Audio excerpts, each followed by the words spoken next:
اتنے دن اس کے ساتھ مغز ماری کے بعد بابا جان کو معلوم ہو چکا تھا کہ اس نے بات نہیں ماننی تھی۔ پھر فیصلہ کر کے ادی زہرا کو اسلام آباد آنے کے لیے بلاوا بھیج دیا تھا۔ ادھر مریم اپنا ریسرچ کا کچھ کام ختم کر کے گھر جانے کی تیاریوں میں تھی۔ بابا جان اور اماں نے کافی دنوں سے یہاں ڈیرا ڈالا ہوا تھا۔ ناز تو آبائی گھر چلی گئی تھی، نینا کو اماں کے ساتھ واپس جانا تھا، سو اسلام آباد والے گھر میں فی الحال خوب رونقیں تھیں۔ وہ سب بہن بھائی تو بہت خوش تھے کہ ادا شادی کے لیے مان گئے تھے۔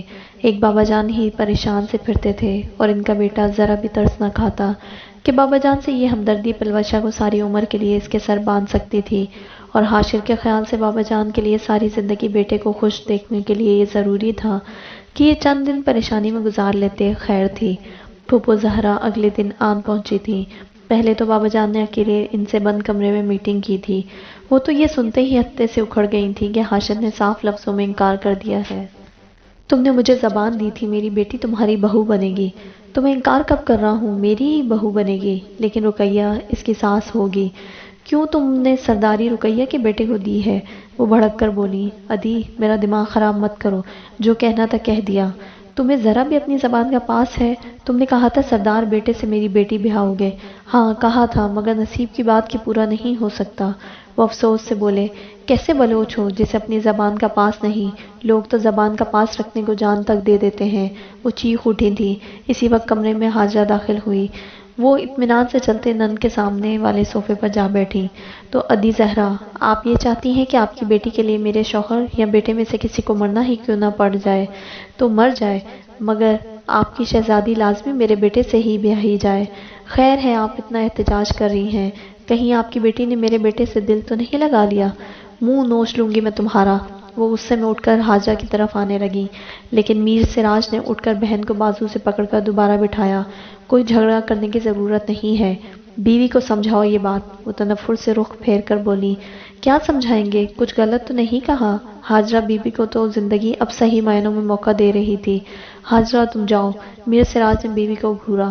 وہ فاتحانہ نگاہوں سے نند کو دیکھتی باہر چلی گئی تھی۔ گہری سانس لیتے بہن کی طرف متوجہ ہوئے جو ابھی تک رخ پھیرے ہوئے تھیں۔ ادی زہرا، اب بتائیں میرے کس بیٹے سے آپ پلوشا کی شادی کرنا چاہتی ہیں؟ ادی زہرا نے بھائی کو دیکھا تو آنکھیں نم تھیں۔ میں مجبور ہوں ادی، حاشر مان جاتا تو مجھے اپنی بھانجی سے بڑھ کر کون تھی؟ تم حاشر کو مناتے تو مان جاتا، حکم دیتے، کوئی قسم دیتے، ایسی مجبوری ظاہر کر رہے ہو جیسے کوئی بڑے نرم دل اور دوسروں کی بات ماننے والے ہو۔ وہ روٹھے ہوئے لہجے میں بولی۔ آپ بھی جانتی ہیں حاشر مزاج میں مجھ سے بڑھ کر ہے، پھر سردار وہ ہے میں نہیں، اب اس کی کہی بات حرف آخر ہے۔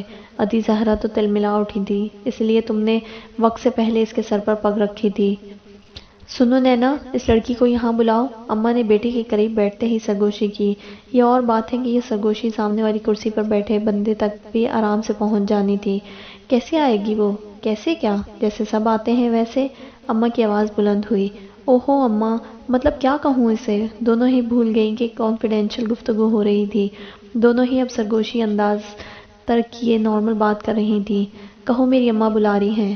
ہاں، میری بڑی پکی سہیلی ہے اور بچپن سے میرے گھر آتی رہتی ہے، اور میری اماں کے ساتھ اس کی خوب بنتی ہے۔ میں کہوں گی میری اماں بلا رہی ہے، وہ فٹ سے آ جائے گی۔ نینا نے اماں کی بات کا خوب ہی جواب دیا تھا۔ آرام سے لیڈیز، پیچھے سے جاذب کی آواز آئی۔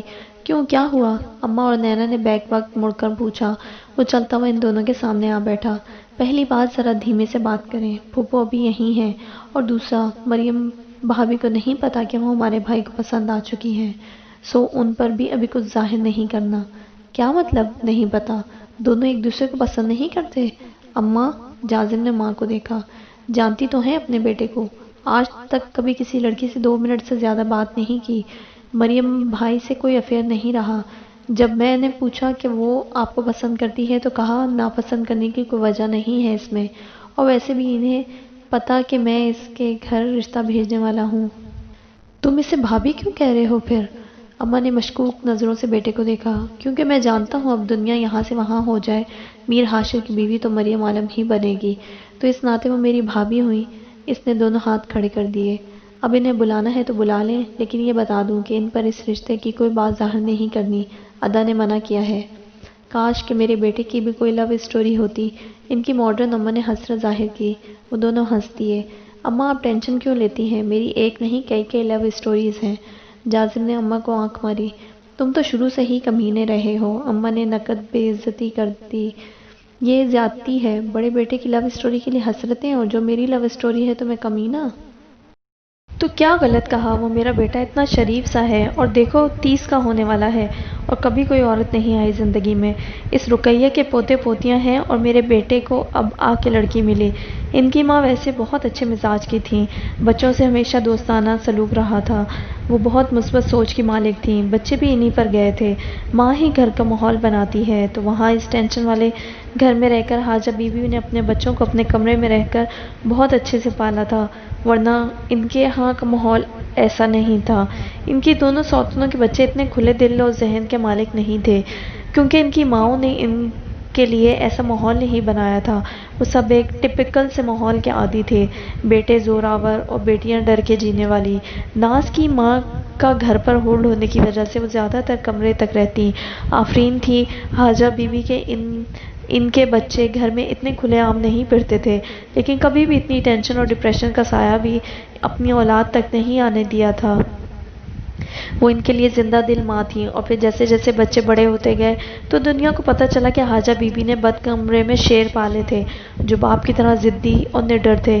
بیٹے تو ایک طرف، نینا بھی ناز کی ماں سے نہیں ڈرتی تھی، ان کے حکم سن کر اپنی کر کے ایک طرف ہو جاتی۔ جب وہ ہنگامہ کرتی تو میر حاشر آ کے کھڑا ہو جاتا، اور وہ پاگل بالکل نہیں تھی کہ مستقبل کے سردار سے پنگا لیتی، اور لے بھی لیتی تو میر سراج ہر شے کا لحاظ ایک طرف کر کے انہیں اپنی اوقات یاد دلا دیتے۔ تو وہ تینوں بہن بھائی اپنے سب بہن بھائیوں کی نسبت اپنے ماں باپ کے زیادہ قریب تھے، ان کے ایک طرح سے دوستوں کے جیسے تعلقات تھے۔ حاشر نے اور کیا کیا کہا تھا کہ کیوں اس لڑکی کو نہیں بتانا؟ اماں نے اپنے انداز کی سرگوشی میں پوچھا، یعنی سامنے بیٹھے بندے کو صاف سنائی دے جانے والی سرگوشی۔ بس یہی کہ وہ شکل سے ہی شریف لگتی ہے، اور شریف لڑکیوں کے فیصلے ان کے ماں باپ کرتے ہیں۔ خامخواہ لڑکی کو اپروچ کر کے کوئی ڈرامہ نہیں چلانا، جب اس سے شادی کی بات کرنی ہے تو بس کرنی ہے۔ جازم نے آدھی بات بتائی تھی، پوری بات میں تو اس کی اپنی بے عزتی چھپی تھی، کہ اس بات سے ہی تو دراصل اس دن ساری بحث شروع ہوئی تھی۔ اماں کچھ لمحے اسے مشکوک نظروں سے گھورتی رہیں۔ لگ تو یہی رہا ہے۔ اچھا اب اس بات کو چھوڑو اور اب اسے بلاؤ، دعوت دے دو یا کہو اماں ملنا چاہتی ہیں۔ اور سنو، اس بات کی بھنک بھی ناز کو نہیں لگنی چاہیے۔ اماں وہ بہن ہے میری، اماں نے گھورا۔ کر رہی ہوں کال۔ اماں کی گھوری سے وہ گڑبڑا گئی تھی۔ بڑی آئی بہن کی پیاسی، اماں بڑبڑائی تھیں۔ مریم سے اب اتنی دوستی نہیں تھی کہ وہ گھر بلاتی تو وہ آ جاتی، ان کی سینئر تھی، اور جب بھی بات ہوئی تھی بہت اچھے طریقے سے وہ بات کرتی تھی۔ نینا نے موبائل سے مریم کا نمبر ڈھونڈا، اور پھر چند سیکنڈز بعد دوسری طرف گھنٹی بج رہی تھی۔ مریم اس وقت ردا کے ساتھ ہاسٹل سے نکل رہی تھی۔ آج کل علی کے لیے شاپنگ کرنا اس کی پہلی ترجیح تھی۔ وہ کل گھر جا رہی تھی اور کام بہت سے تھے۔ ہاسٹل کا گیٹ پار کرتے اس نے بیگ سے بجتے موبائل کو باہر نکالا۔ نینا کی کال تھی۔ ہیلو، اس نے حیرت سے کہا تھا۔ نینا نے کبھی اسے کال نہیں کی تھی، بس ایک دو بار میسج پر ہی بات ہوئی تھی۔ سلام دعا کے بعد وہ اصل مدعے پر آ چکی تھی۔ وہ دراصل میں تمہیں اپنے گھر بلانا چاہ رہی تھی۔ اپنی اماں سے تمہاری اتنی تعریفیں کرتی ہوں کہ انہوں نے کہا کہ آج تو مجھے مریم سے ملوا دو۔ نینا کو سمجھ نہیں آ رہا تھا کہ کیا کہے۔ مریم نے فون کان سے ہٹا کر حیرت سے فون کو دیکھا، جیسے نینا اس میں سے نظر آ رہی ہو۔ تعریفوں کے لیے شکریہ، لیکن میں دوستوں کے گھر نہیں جاتی، تم جانتی ہو مجھے پرمیشن نہیں ہے۔ مریم صاف انکار کر کے اس کا دل نہیں توڑنا چاہتی تھی، اس لیے پرمیشن کا کہا تھا۔ پلیز مریم، اماں کا بہت دل ہے تم سے ملنے کا۔ اب مریم یہ بھی نہیں کہہ سکتی تھی کہ اماں کا دل ہے تو خود آ جائیں، بڑی تھی، ان کے بارے میں وہ کیا کہہ سکتی تھی۔ ردا اس کے ساتھ کھڑی پوری بات کو سمجھنے کی کوشش کر رہی تھی۔ اشاروں میں پوچھا تو مریم نے صبر کرنے کو کہا، اور پھر نینا کے بہت اصرار پر اس نے حامی بھر لی تھی۔ کال کاٹ کر اس نے ردا کی طرف رخ کیا، اپنے گھر آنے کے لیے اصرار کر رہی تھی۔ تو میں نے کہا آ رہی ہوں۔ کیوں، خیریت؟ ردا نے ابرو اچکایا۔ ویسے ہی۔ پھر میسج ٹون بجنے پر موبائل کو دیکھا، نینا نے گھر کا ایڈریس سینڈ کیا تھا۔ وہ تھوڑی دیر بیٹھیں گے، پھر شاپنگ کرنی ہے، کل 3 بجے جانا ہے۔ مریم کے پاس وقت کم تھا اور کام زیادہ۔ وہ ٹیکسی کر کے مطلوبہ ایڈریس پر پہنچ گئی تھی۔ وہ ایک شاندار گھر تھا، محل جیسا۔ واؤ، دونوں نے بے ساختہ گھر کے ڈیزائن کو سراہا تھا۔ بھئی میرا تو خیال ہے خوبصورت گھروں کا اتنا حق ضرور ہوتا ہے کہ انہیں رک کر ایک تعریفی نگاہ سے نوازا جائے۔ ردا نے بلا جھجک کہا، میرا بھی اس معاملے میں کچھ ایسا ہی خیال ہے۔ مریم نے بھی ہنستے ہوئے تائید کی۔ نینا، میر سے ملنا ہے، گیٹ